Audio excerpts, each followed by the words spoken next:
Hey guys, welcome back to the garage. And on this episode, you guessed it, we're getting back into this.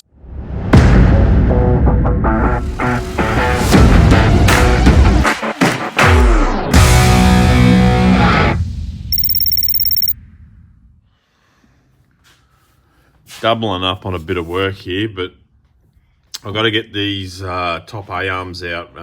As I said in the previous video, we've got to space the top end out because we're running a bit of an angle in the way of camber on this front end. So I've got kits coming for the bottom end to be able to adjust the camber from the bottom end and the caster on this rod here. So what we're going to do is lock this solid at about 10 to 15 mil out, and that'll just stay the way they are. Normally you would make your adjustments on the top there, and bring that A-arm out and bring it forward or bring it back depending on what your requirement is for getting the steering right. So yeah, unfortunately we've got to get these back out. Now, as I mentioned, there is a lot of tension on these springs to keep that suspension height with the engine and gearbox in. So hopefully the tool that I've got, which I'll show you in a second,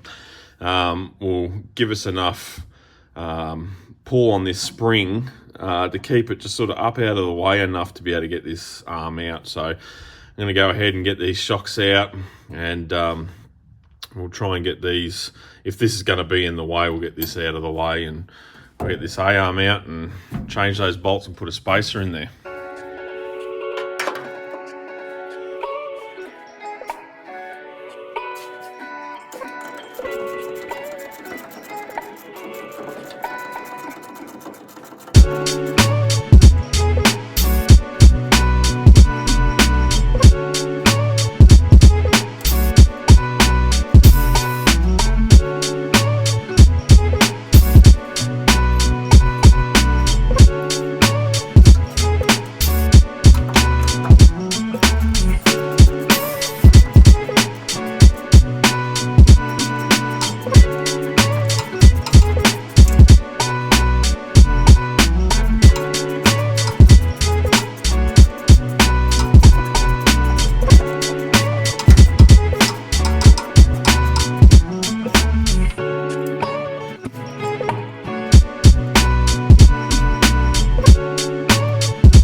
Here's that shocker. I know you guys haven't seen this shocker yet.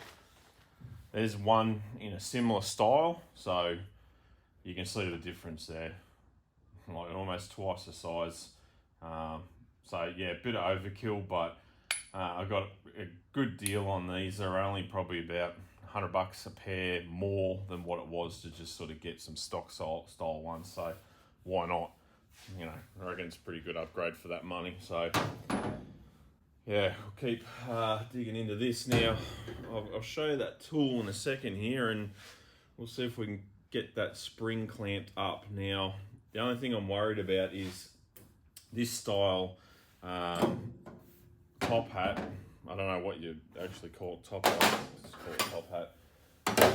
Has a different footprint to what Australian Falcons and the Mustangs. I think the Mustangs are two on either side.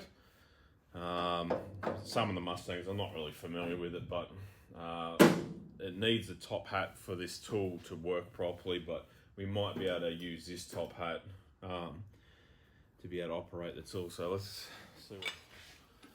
So pretty simple design, pretty simple concept. That, as you can see there, is a lot different to what we've got sitting on there originally. So normally you would bolt these on just for safety purposes, but I'm sure it's going to be fine just sitting there. So just looking at it quickly, it will go through that. So I might be able to just put this one back on and use this, but you just push this through the spring and it just clamps on there, and then you just tighten it up and it compresses the spring. So pretty simple design.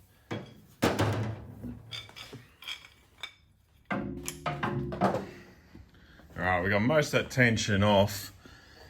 Now, unfortunately, it probably won't pick up too well on camera, but you can see that the threads up here are fairly good, and then as you go down, they're actually squared right off. So when I was having an issue, I was trying to get the whole spring, but as I was tightening it up, the nut was just slipping back up these threads. This tool's been around for a while. I've borrowed this off a spring mate of mine who just deals with springs only. So there's enough tension taken off that. This saddle is actually moving a bit, so most of that tension has been taken up from that tool. So we'll get this out real quick and see if we can change out these bolts, or whether we need to change out these bolts and put spacers behind them.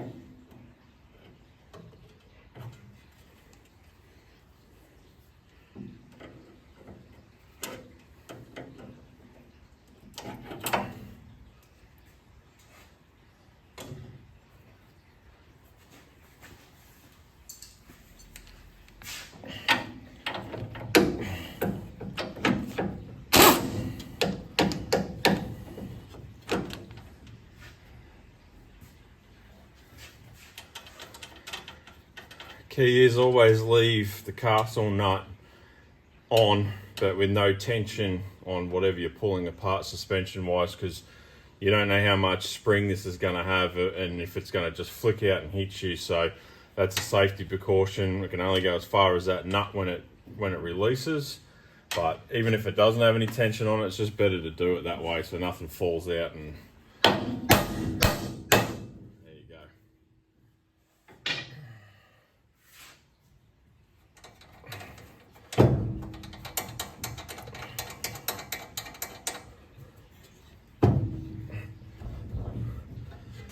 Might find a bit of issue with half the suspension trying to keep this up, pushing this arm up into that spring. So let's see if we can lever it down enough to get it off that ball joint.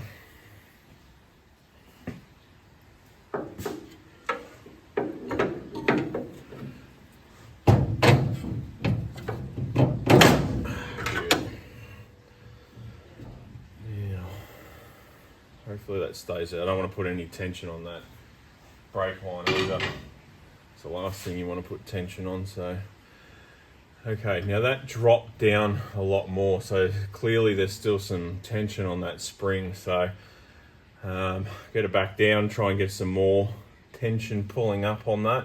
I really wish I could have got that plate in down here to sort of pull that tension up, because you're trying to compact only a couple of springs and you got to put way too much tension on it, where you know, over the course of the spring is a lot softer. But with that thread buggered on there, I can only do what I can do. So we'll get it back down, get some more tension on it away from this arm, just to make life a little bit easier, because that's still very much in the way.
Yeah, we got that out. Still had to struggle, obviously, with that spring in the way. A little bit dangerous, but got to do what you got to do. So, yeah, I don't know. I'm going to measure these now and just see how much length we've got in those bolts themselves, whether we've got enough in it. I did measure the what I think is going to be the spacer we need, which is about 10 mil. And as I said earlier, we're going to have enough adjustment in this lower control arm on the bushing on the inside. Don't want to show you what's going on in there, but yeah, we're going to have adjustment on there, so we're going to be able to bring you know, the camber in and out with this lower control arm, and then the caster with this rod. So 10 mil seems to be where it was at when the suspension was all the way down. Put a level on the tire, top and bottom, and then bring that level out until it is level, which you're going to want a little bit of camber anyway, but I measured it from level back to the tire and we're showing 12 mil. So I think we'll have enough adjustment in this bottom one to be able to get that camber back in it if we need it. So I'm going to go with 10 mil. So I reckon, quite honestly, we're going to have probably enough there to put a 10 mil spacer on, go through the tower, and then get a nut on there. So I'm going to have to try and find something to space them out, because I don't want those normal spacer clips, which are like this. So these are designed to go over that that bolt while the suspension's still in the vehicle, and that gives it a spacing for camber and caster. So you know, we might actually run a couple of these. So these were out of the car when I started pulling it apart. I've kept them all, so we might run a couple of these in there so we can remove them if need be, and sort of get rid of that spacing that's in there. So it might be handy to do so just in case we don't have enough adjustment in that lower control arm. So I wish I was lying, but I literally just came over to my crappy pile of steel just to see what I had here, and I've been keeping a lot of these things. These were for some of the suspension things on the 32. Literally picked these two up. I think that would be probably about 20 mil, so we should be able to cut that in half. But check this out.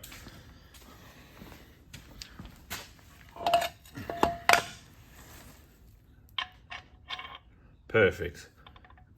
No flop in it whatsoever.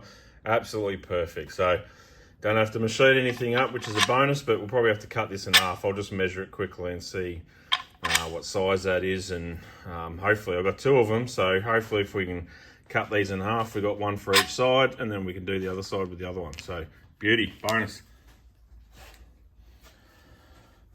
So what have we got? 24 mil on the dot. Perfect. So we've got heaps. So as I said, we'll probably need 10 mil. So I think what we'll do is we'll just cut it in half, and then we'll use the linisher to take off that couple mil, because it's going to be a lot easier than trying to cut through this and trying to cut off that excess that we don't need. It's just as easy to linish it down and make it to where we need. So that's great. That's why I keep all this junk sitting over here, for reasons like this. Like, you know, that is one of those things where you think, what am I going to use it on? And I've just proved it today that, you know, at some point you will use it. I don't want to keep too much junk over here. That's why it's only small. I do throw a lot of it away, but that's the reason why I keep stuff like this. Got them cut. So they all work out between 0.5 of a mil, so I'm not gonna cry over that. I'm just gonna go with that. So managed to find a bit of rod yet again in that pile of crap that I got over there, and it is the perfect diameter to hold that straight. So I was able to set it up in my bandsaw, just sort of tack weld it so it wouldn't spin, and cut them straight. So that worked out great. So now we can get them in the car and put it all back together. I forgot, when I was pulling it out, I realised that I've got no grease nipples in these bushes. So I've got these right angle ones here that I was trying off camera to see that if I could get them in prior to pulling it all apart.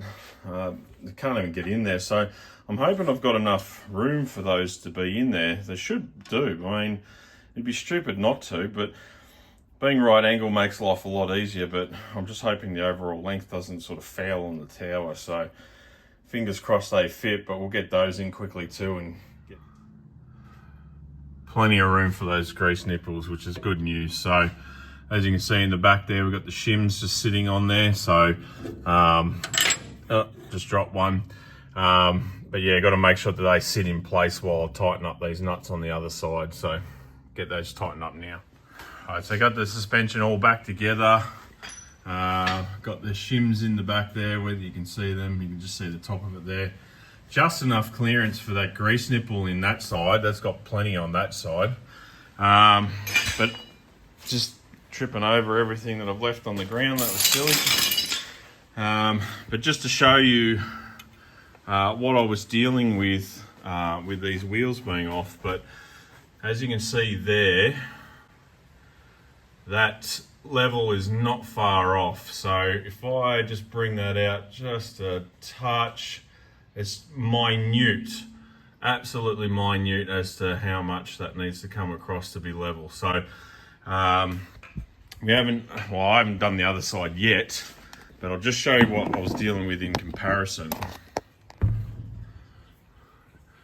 So you can see how far that level bubble is off there. So to get that level, see how much further out we're coming on the top of that there. So you know, on camera it's probably not going to show up as to how much that's actually sitting in on the top, but by eye, you know, that is almost close to straight up and down. So, but as you see with the level, that just shows how up and down it is.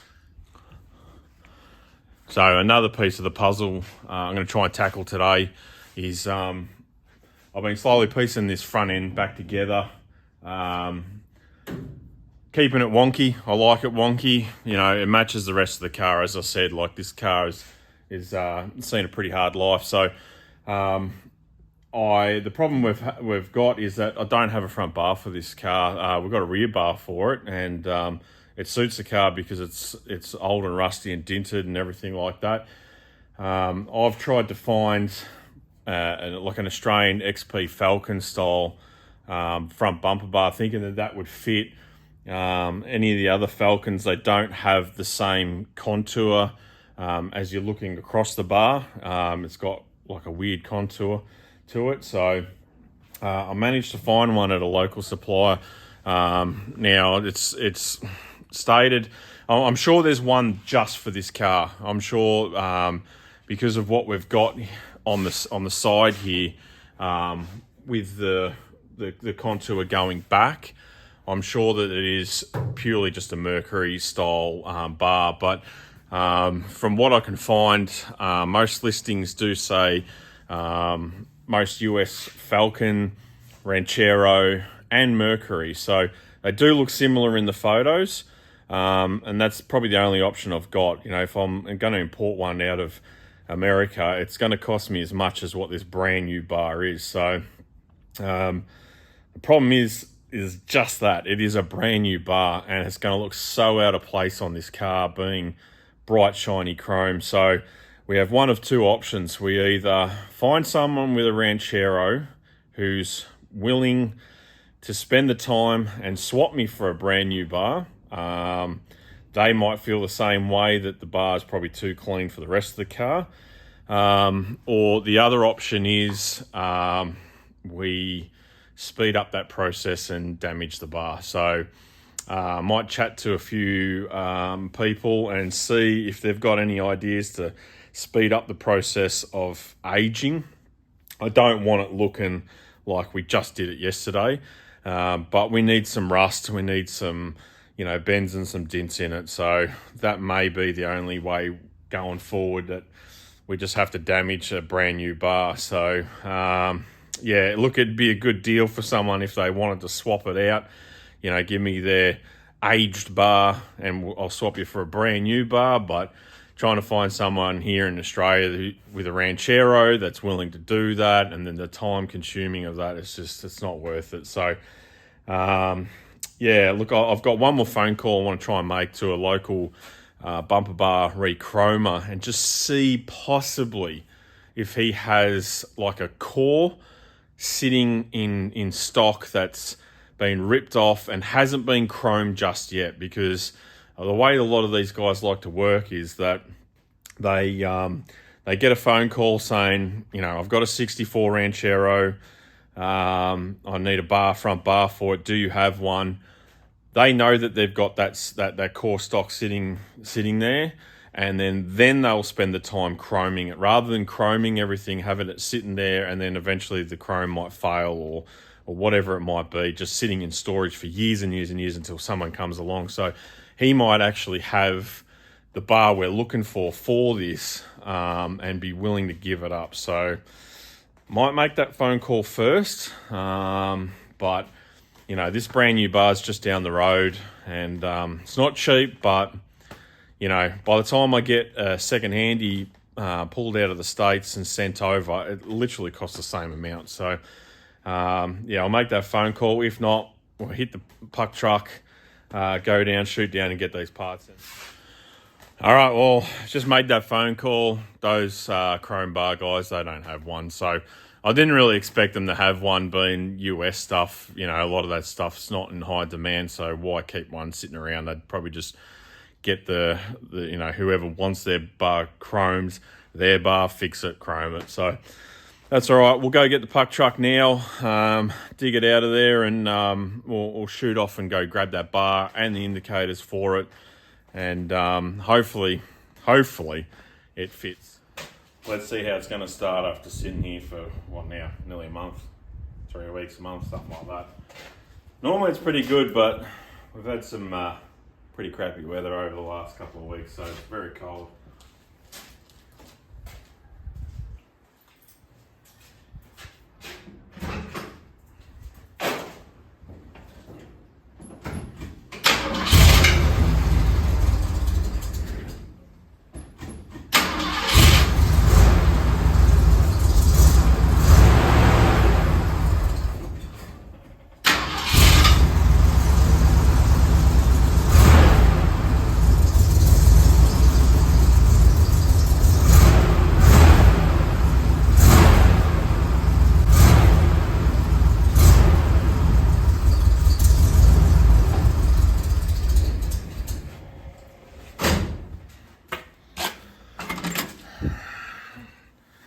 Maybe it's time to finally get a choke in this car. The choke that I've got in here, unfortunately, was just cut off by the previous owner. So if I just keep pulling that out, that's going to keep coming out. It doesn't do anything. So it's the only thing this car doesn't have is a choke. That's all it needs. But it still starts up pretty good. So the inaugural 2 pumps.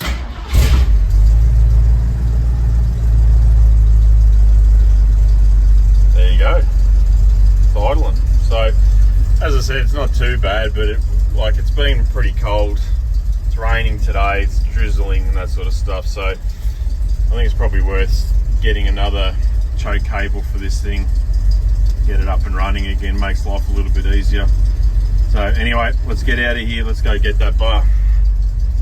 So, in Victoria, southeast of Melbourne, we like to play a little game around here. It's called Will I Encounter Roadworks Today? So let's see how we go.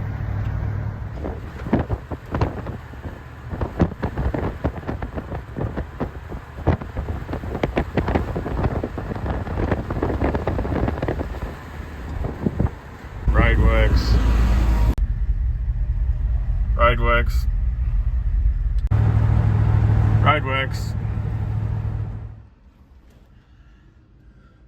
So I managed to get that bar. It's a good thing. It looks like it's going to be perfect for the car. So also managed to pick up a shifter boot, which has got a base on it, which is almost like the base, the little tower thing we've put on ours. So hopefully that works out. That'd be great if that just bolts straight on. Also found that indicator switch through them, same as a Falcon obviously, like most of the Mercury stuff is, and a stalk for that as well. So got one more stop to do. I want to pick up some other stuff for the engine, and then we'll get back home. Roadworks, roadworks, roadworks, roadworks, roadworks. Lo and behold, go to pull up at a mate's joint to say g'day. Of course, this is sitting out the front. So that's exactly the bar that I just went and got. So still too good a nick to swap this guy for his, but that's ironic. Roadworks. You don't say. Righto, well that's mocked up there. Now it's it works well, as you can see. It follows that contour well. You know, it's probably a little bit wider on both sides than what I actually want, but my options are very limited. So this is probably going to be the best thing for it, because as I said, the other bars for Australian Falcons and stuff, they have some funky angles and stuff, and it won't look good that way. But unfortunately, our biggest problem is this. So obviously Mercury ones would have a little bit more coming down on this, but I'll show you the other option that I had sitting outside, and look, it might work out anyway. I mean, we're going to have to make this work no matter what. So I will be unfortunately damaging this bar. I mean, it's such a waste with brand new chrome and everything on there like that. But you know, I don't think I can wait for the chances of someone else wanting this bar, swapping it over and all this sort of stuff. So this is all just finger smudge marks, but it's literally brand new straight out. So I think what we can do is we can afford to cut into this, and the other bar that I've got has actually got that angle. So it might work out. So I'll just grab that bar quickly. So this is our Australian XP, XM, XL front bumper bar. So this is what I tried on the car, but the inner diameter here, it wouldn't actually fit around the guards. So let alone the angle is in the wrong way. So what we might actually be able to do is, I don't know, maybe cut that the other way like that and use that section there as soon as it's got that angle going that way, and maybe just graft it onto this. I don't think it'll look that bad.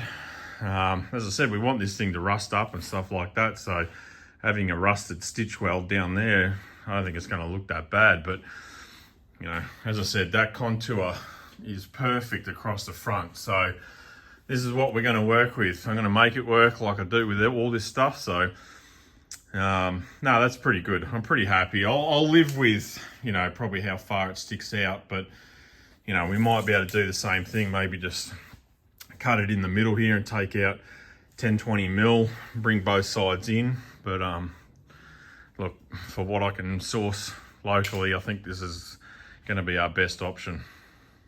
And after all, this is what we're dealing with on the back, so I want to try and get them looking the same. As you can see, there's a few dings there.